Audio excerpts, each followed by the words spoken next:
Okay, folks, anybody have any questions? Yes. You've read a lot about in the book and your brothers and whatnot. Tell me about you. I did, or it's in the book. Now, tell me about you. About, you were a lifeguard, right? Or something? Yeah. Just tell me some of the things you did. Well, Were you born in South I Carolina? was born in Columbia, South Carolina. As you heard, I didn't particularly care for it, but I didn't know in retrospect.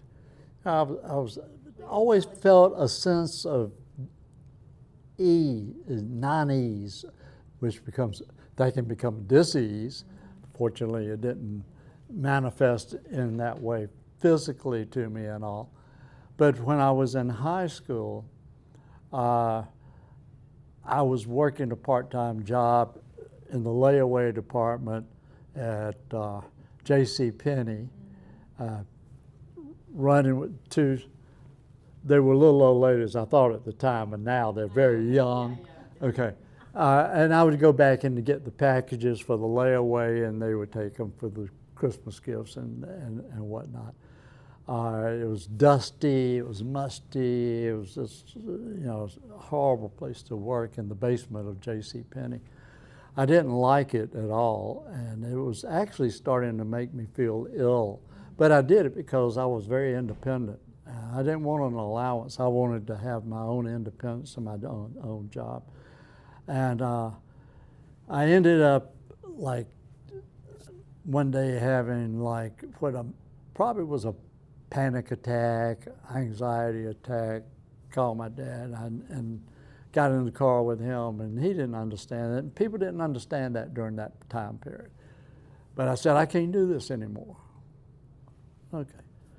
So I wanted to be independent. So I started thinking, what do I want to do? And I said, well, I'd like to work for this radio station that was a top 40 radio station, WCOS, FM, AM, Columbia, South Carolina, where Man Alive is 505. This is your Dr. Jive. Big Ed sitting into the wee hours of the morning playing the latest songs around Columbia town. We, Miss Brenda Lee and Tenda Lee. That's where I got to. But I walked brazenly into the office at like 16 years old and asked the secretary if I could speak to the manager of the radio station. He was the owner of the radio station, actually. And I went back there, and she told me, she said, he's kind of blind, so don't stick out your hands and express a handshake back. And I went in with a game plan. And I told him, I've been listening to the radio in the morning on the 8 o'clock drive time broadcast, and all of it is old news from yesterday. There's nothing that happened during the night that might have been breaking news.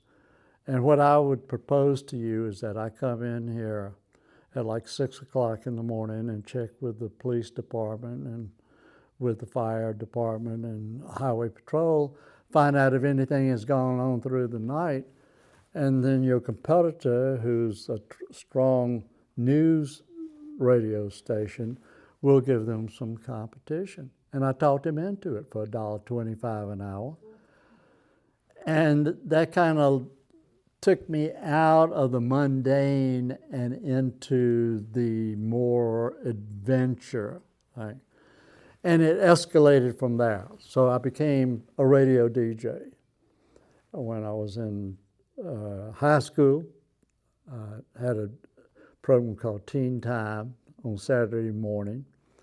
I actually had some rock groups, one that became pretty well known, Maurice Williams and the Zodiacs, and they set up their whole instrumentation in the side room, and I would interview mostly girls from the high schools, something like 12 or 13 high schools, about their school news and their song. And we would play the song, segued into that.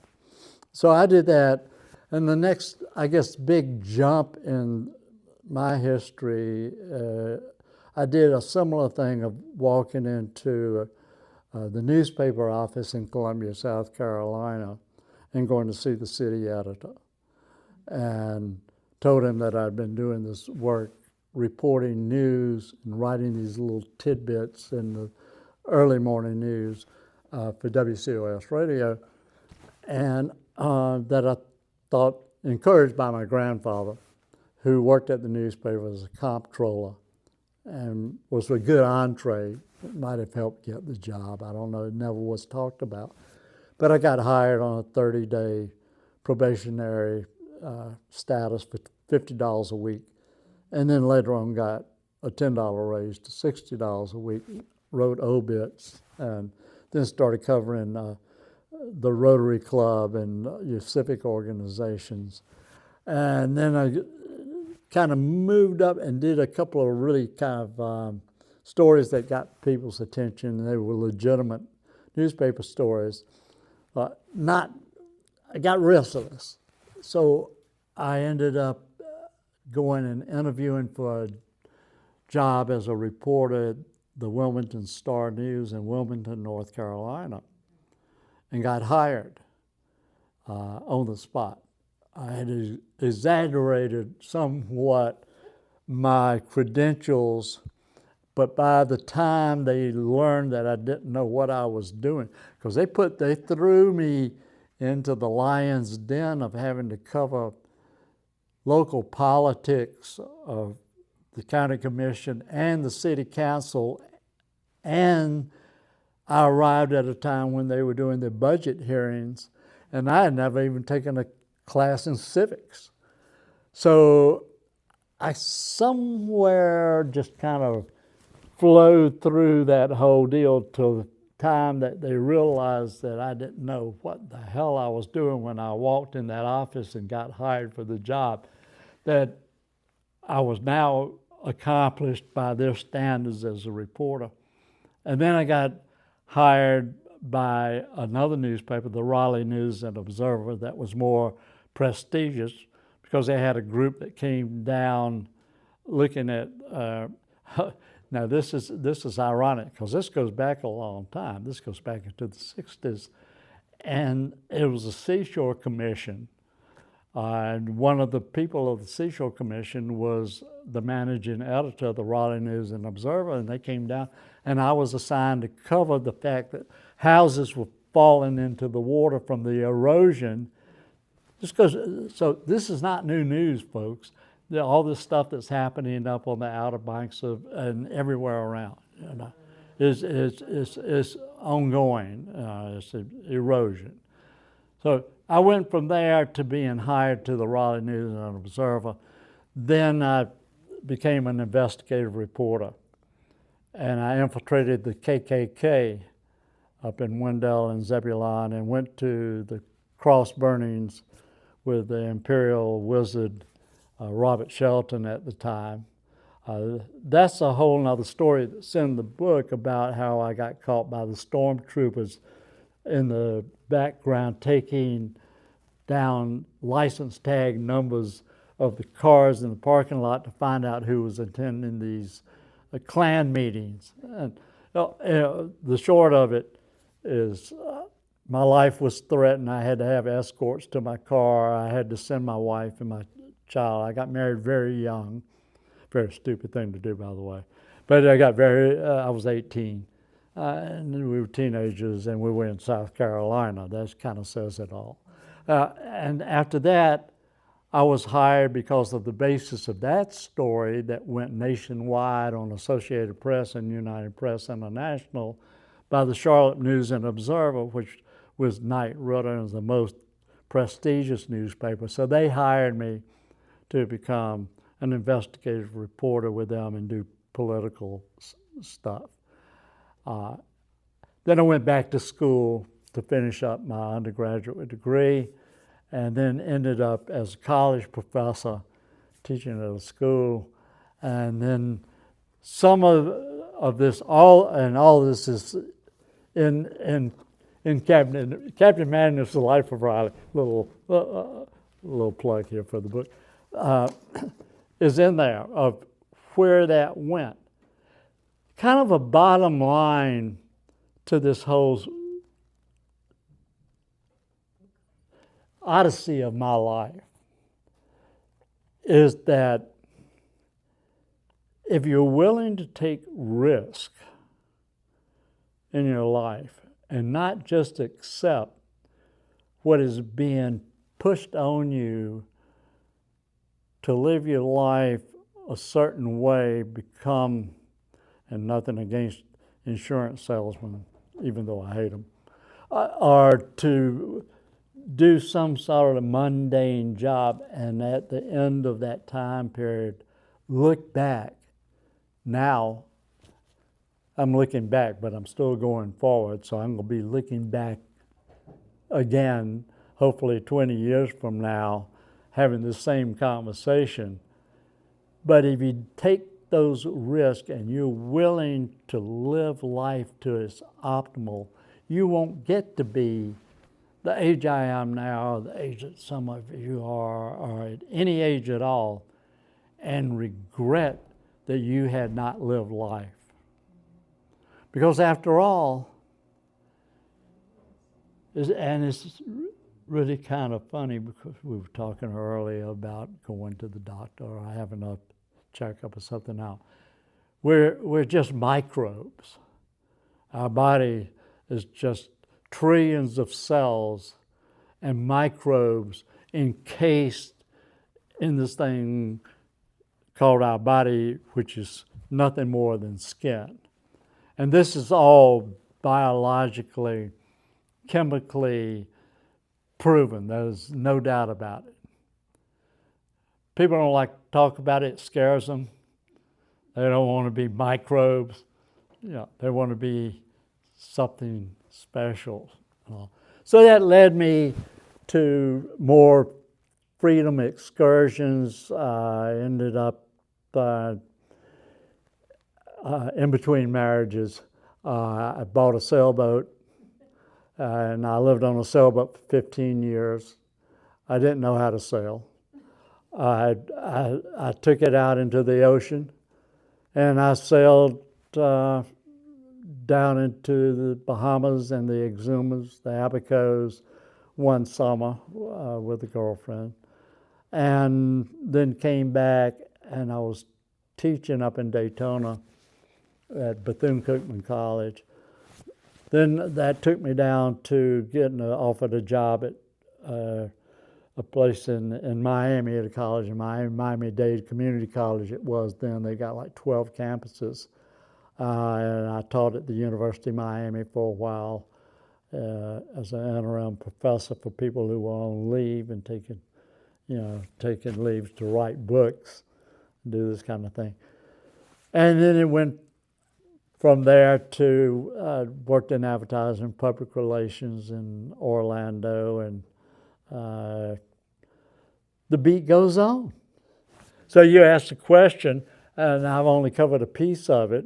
Became a college professor, like I said, and taught at colleges and universities, and ended up here in 1989 teaching at Palm Beach Community College at the time, and now is Palm Beach State College. Always getting in trouble with the administration, always butting heads, always will with whatever is not in divine order, not in right action, as the Buddhists would say, right? To live life to its maximum, to have fun and not look back and have regrets about that. Okay, thank you for that question and all. Yes, Susan? I just have a question. What was the impetus for you journaling? When did the fact that you're writing down these vignettes from your life experience, like obviously started a long time ago, what prompted you to start journaling?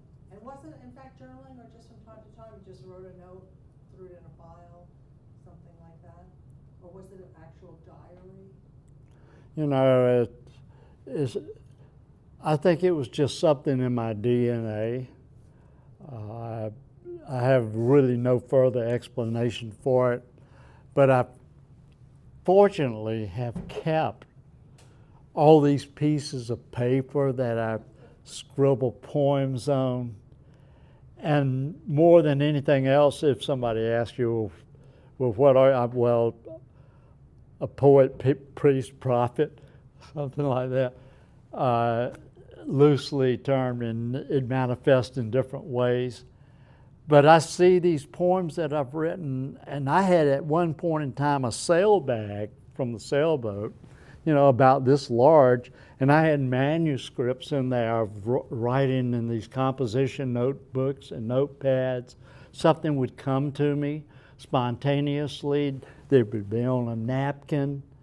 So it was just, it's part of who I am and part of my makeup and all. Yeah. Just following the path that's been laid out for me, not really questioning it so much. And does that answer your question of journaling? Your memories, your recollections, and what you've written down are really rich with detail in it too. And I can't remember what I had for lunch today. Well, I have been blessed with it, and I hadn't ever thought about it. I just thought that this is me remembering these details and all, because I can tell stories, and some of you in here have heard the stories. All David over here, he's heard many from the first time we met, and all encouraged me to get these stories into print, along with a lot of other close friends, and I kind of put it off. That's why 25 years ago, most of the stories in the book are in here, but they're more relevant today than they were even 25 years ago.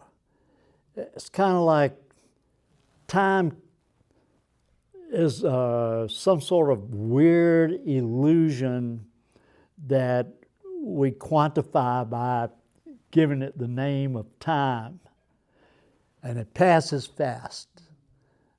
And I think most of you in this room are very well aware of how it goes by like a screaming banshee, and you don't have a second to have remorse or regrets or animosity toward anyone in the whole world. All these things become grist for the mill. All your experiences in life. And hopefully we just keep on going.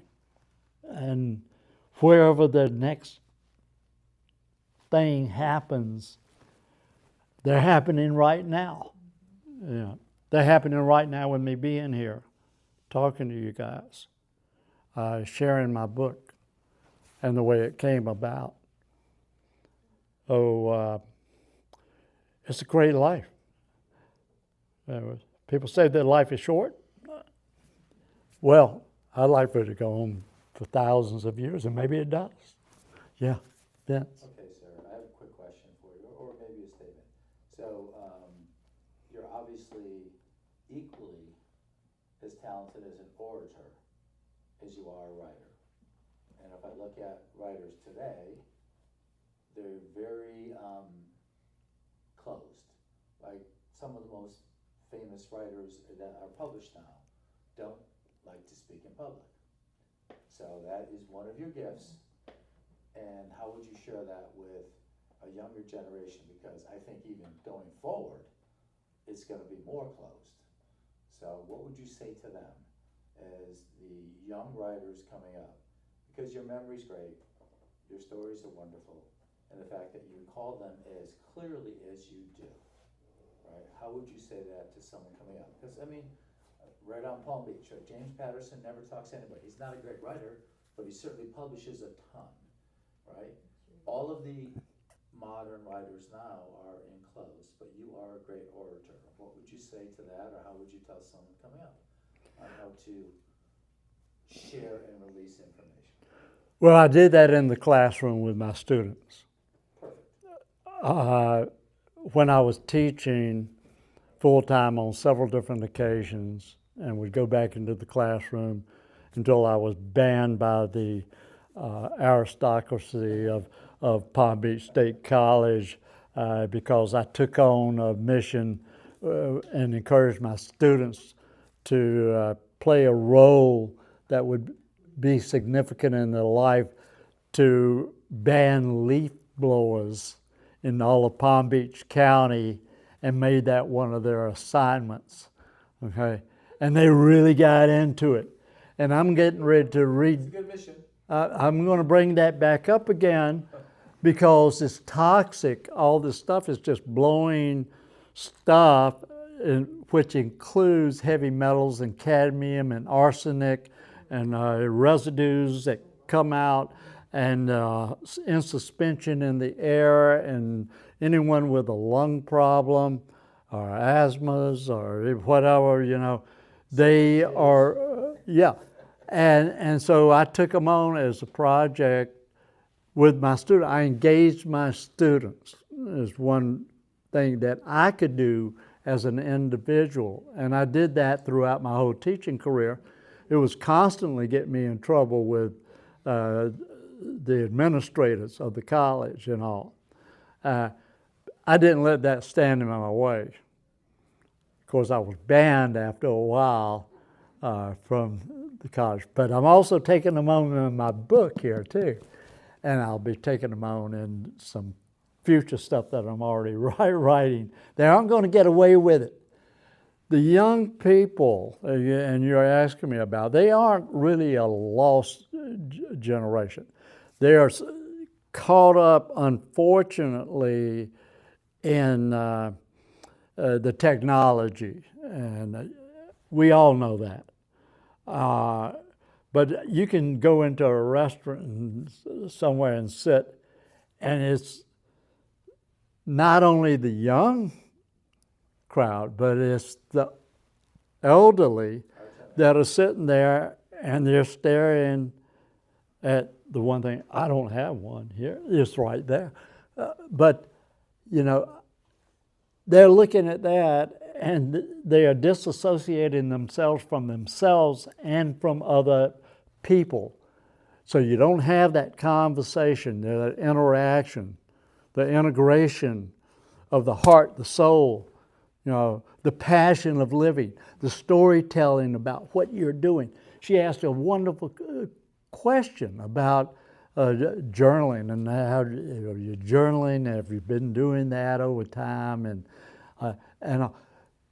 it's kind of a lost art, I think, but it's coming back. There's something with the younger crowd now that are looking toward I don't like the word elderly, but the experienced, those with wisdom, experience leads to knowledge, leads to wisdom. Okay. That's the pathway. That's the trajectory. All we can do as individuals is to live your life to the fullest, to the maximum, without fear and without judgment and without recrimination. And the hell with anybody else. You got to be who you are. And that source, and whether you call it, or whether you're religious, or organized religion and all, but that source of all of it emanates from the heart, from the soul. It comes from here. That's your connection, is here. And that will lead you to a life that is fulfilled. And when it comes time to go to, we don't know the space because nobody has the answer. Nobody has that answer except we kind of know in ourselves if you're living life to its optimal, to its fullest and all. The young people, I have some confidence in them and what is happening because they are reaching back. I lived in Mexico for many years off and on, traveling back and forth from 1990 to before the pandemic happened and all. So I would go down to Mexico. I didn't speak any Spanish then. I do now, but I learned. But I stayed in the villages and with the people because they were really warm people. What is a big difference in our society here, and this is a segue to answer your question, Vince, is that they honor the youth in Mexico, honor the elderly.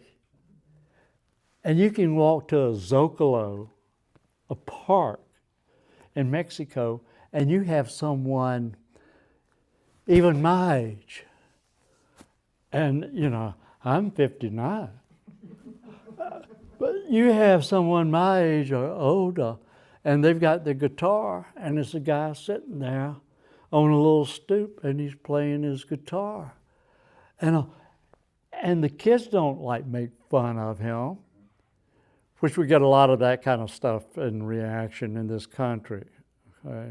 They're too endowed and have been brought up that way. Don't want to point fingers. You know, we could point fingers all over the place. But there's a difference in the culture, and that culture is rich in the fact that they honor those who live the longest lives and respect them and pay homage to them. Even on Dia Los Muertos, on the Day of the Dead, on November the 2nd, it's a big celebration down in Mexico. I'm particularly fond of the Mexicans because I believe that in a past life I was Emiliano Zapata. I have some little proofs of that by my behavior. But on Dia de los Muertos, they go to the graveyards, and everybody does, and they celebrate those who have passed, and if they lived some sort of vicarious life, or they had a love for, say, tequila, for example, which I totally endorse, or they had a special something in their lives, they would bring these and put them by the graves, and then they celebrate, and there's partying in the graveyards. We have a tremendous fear in this country of death, you know, a huge fear of it. Probably the biggest fear that most people have, underlying or overt. You know, there is a whole different take. And I have so much respect for the fact that the youth that you're asking me the question about, and I'm making a very circuitous answer to your question, is, and I'm very hopeful of what I'm seeing happening now with some of the really young kids are now embracing what is written in this book and listening to the philosophies that come out of living life to its fullest, to its maximum, and making your own decisions and not letting politics, parents, siblings, anyone take away from that of who you really are. Okay? Wonderful, thank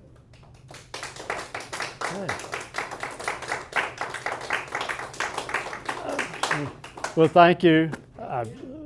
Anybody have any other questions? If not, we will. I'll close with one other thing, kind of an Elvis thing.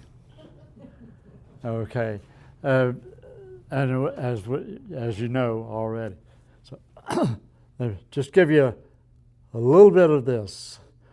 Wise men say only fools rush in, but I can't help falling in love with you. Thank you. Thank you. Thank you all for being here.